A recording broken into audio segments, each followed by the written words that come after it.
I'm sorry, but your kid doesn't need technology until you need them to. I'm not really sorry. Keep watching, you'll learn why.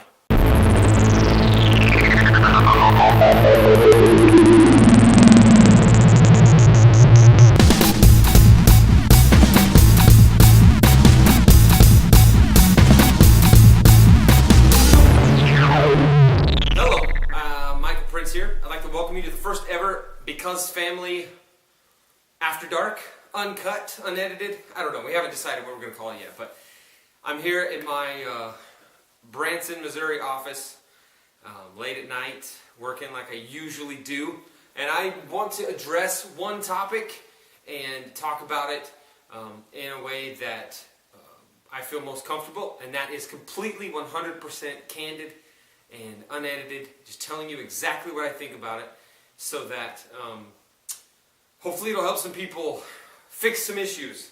I submitted submitted a request for questions on my Facebook page to see if anybody had anything, and I didn't get any response. Well, I did get a few things, but nothing I wanted to spend a whole 15 minutes or whatever talking about. So what I've decided to do is just kind of use one of the most common things the most common questions I get, especially now that we've started addressing technology in our ministry so much. That question is this: when's my kid old enough to have their own phone or iPad or device? And my diplomatic, to your face, standing there at my booth trying to sell you my book answer is, it's up to you. You have to understand your kid and understand how old they are. You have to know their needs and your needs. And I put the ball in your court, really, and say, hey, this is what you've got to understand about your kid in order to make the decision on whether or not it's time for them to have a phone. But let me tell you what I think for real. And it's really a good indication. What I think for real, a good way to know that is by looking at the rules I have for my kids. And here's my rules. My kids get a phone when I need them to have a phone. My kids don't have an iPad, and they won't until they buy one from themselves. We have an iPad that they use for school, but it's got guided access on it. They have unlimited access to zero technology. My oldest is only 8 years old. He will have unlimited access to zero technology until he absolutely requires it for some reason. The reasons would include a job that he works at a lot, and he's driving there, and he's gone a lot, and he needs to be able to get a hold of me or his mother if something's going on. Going off somewhere when he's much older for a trip or to do something ministry or work related and needing to be able to contact us. Sure.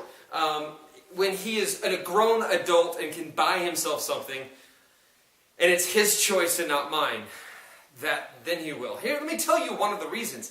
I had unlimited access to technology, to my computer, my gateway PC, when I was 15, 16 years old. And you know what happened? I got into chat rooms and I looked for girls to tell me about themselves, right? And I got addicted to pornography to the point where I couldn't go to bed at night until I watched what I wanted to see and found stuff, which wasn't as easy back then as it is today. Today, it's not difficult at all. So I went and found what I wanted to see and did what you do when you look at that stuff, and I couldn't go to bed at night and go to sleep until that had happened. I was in deep. I had problems back then, and I struggle to this day. I have to have guarding things, protection on my phone and my iPad and my computer and all this stuff just to resist temptation so it will flee from me, right? And so I understand how serious this issue is. And if you have a son, 80% of young men get into this stuff. And you have a daughter, it's up to 60%. So it's not the thing where you say, well, not my kid. Yes, most likely your kid. And so we can't give them unlimited access to technology like that until we know for sure that they are the type of kid who can understand the serious risks, take the precautions necessary to protect themselves, which often include you being involved in that, whether it's you being the accountability partner, you being the one that sets the passwords, or something like that, you being the one that introduces them to someone who could be their accountability partner.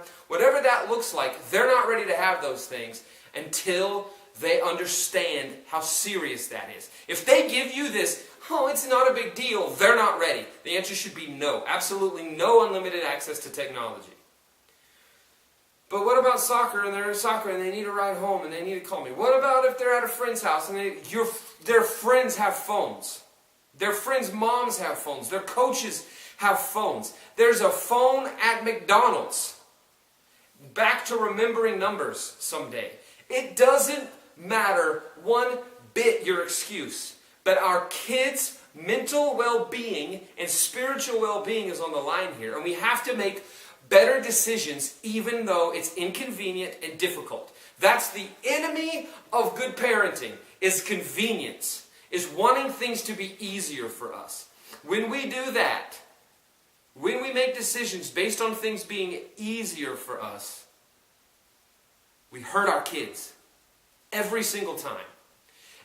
Even when my kid wants to go outside and play, and he needs to do that because we live in a motorhome, and I tell him no because I don't want to get my fat butt up and go out there, my inconvenience and making a decision based on my inconvenience is hurting my son.